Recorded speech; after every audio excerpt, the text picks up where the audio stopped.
Cricket জগতে এখন একটাই নাম, অভিষেক শর্মা। জ্বলে উঠল ভারতীয় ক্রিকেটের ভবিষ্যতের আলো।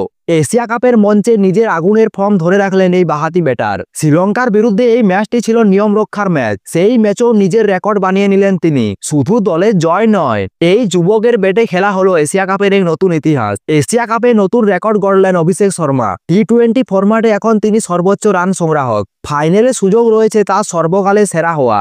দুবাইয়ের আন্তর্জাতিক স্টেডিয়ামে এই ম্যাচটা ছিল ভারত শ্রীলঙ্কার জন্য একটি নিয়ম রক্ষার ম্যাচ। ভারত আগেই পৌঁছে গেছে ফাইনালে। শ্রীলঙ্কার ফাইনালে যাওয়ার কোনো সম্ভাবনা ছিল না, কিন্তু ম্যাচের উত্তাপ বিন্দুমাত্র কমতে দেয়নি অভিষেক শর্মা। শুরুতেই তার ব্যাট থেকে 4 ছক্কার ফুলঝুরি। তিনি যেন একাই বিপক্ষ দলের মনোবল ভেঙে দিতে ওস্তাদ। শুভমন গিল মাত্র 4 রান করে আউট হয়ে যায়। সূর্যকুমার যাদবও বড় রান করতে পারেনি।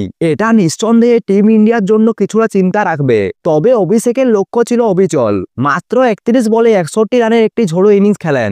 8টি 4 ও 2টি ছক্কা মারেন তিনি। তার স্ট্রাইক রেট ছিল 200 ছুঁই, অর্থাৎ 196.77। ততক্ষণে ভারতের রান প্রায় 100 ছুঁয়ে ফেলেছে। শক্তিশালী ভিত তৈরি করে দিয়ে গেছেন তিনি। এই ইনিংসের মাধ্যমে অভিষেক শর্মা এশিয়া কাপে নতুন রেকর্ড গড়লেন। এই এশিয়া কাপে তার মোট রান 309। এই 300 রান প্যাকেটে নিয়েই তিনি এখন এশিয়া কাপে সর্বোচ্চ রান সংগ্রাহক। এর আগে এই রেকর্ড ছিল পাকিস্তানের মোহাম্মদ রিজায়ানের দখলে। 2022 সালের এশিয়া কাপে তিনি করেছিলেন 281 রান, অর্থাৎ মোহাম্মদ রিজায়ানকে অনেকটা পিছনে ফেলে দিয়েছে অভিষেক শর্মা। খুব গুরুত্বপূর্ণ একটি তথ্য হলো, শুধু এই আসরে নয়, সব মিলিয়ে টি-20 ফরম্যাটে যত এশিয়া কাপ অনুষ্ঠিত হয়েছে তার একটি সংগ্রহণে সবচেয়ে বেশি রান করেছেন এই তরুণ ওপেনার। সব থেকে বেশি রান করার কৃতিত্ব অর্জন করেছেন এই তরুণ ওপেনার। ফাইনালে তিনি এই রেকর্ডকে আরো কতদূর নিয়ে যায় সেটা এখন দেখার। অভিষেক শর্মার এই দাপট শুধু এশিয়া কাপের জন্য সীমাবদ্ধ নয়, এটি টি-20 সিরিজ বা সর্বোচ্চ রান সংগ্রহের তালিকায় তিনি উঠে এসেছেন। তিনি রয়েছেন 6 নম্বরে।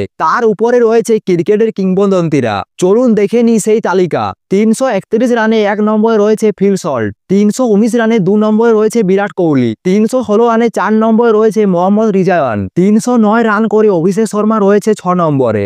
আপনারা নিশ্চয়ই খেয়াল করেছেন, শীর্ষে থাকা ফিল সল্টকে টপকাতে অভিষেকের আর 22 রান দরকার। আর 23 রান করলেই তিনি শীর্ষে উঠে যাবেন। এখনো ফাইনাল বাকি। সেখানে যদি আরো তিনি বড় ইনিংস খেলতে পারেন, তাহলে শুধু তিনি এশিয়া কাপ নয়, টি-20 ক্রিকেটের সমস্ত রেকর্ড ছাপিয়ে যেতে পারেন এই বাঁহাতি ব্যাটার। ক্রিকেট প্রেমীরা এখন এই ফাইনালের জন্য অধীর আগ্রহে অপেক্ষা করছে। অভিষেক শর্মা আউট হয়ে যাওয়ার পর কিন্তু ভারতের রানের গতি কমেনি। রানের স্কোরটি আরো এগিয়ে নিয়ে যান সঞ্জু স্যামসন ও তিলক বর্মা। বাংলাদেশের ম্যাচে তিলক খেলেছিলেন মাত্র 7টি বল, আর সঞ্জু স্যামসন ব্যাট করার সুযোগই পায়নি। অথচ শ্রীলঙ্কার বিরুদ্ধে 39 রান করলেন সঞ্জু স্যামসন।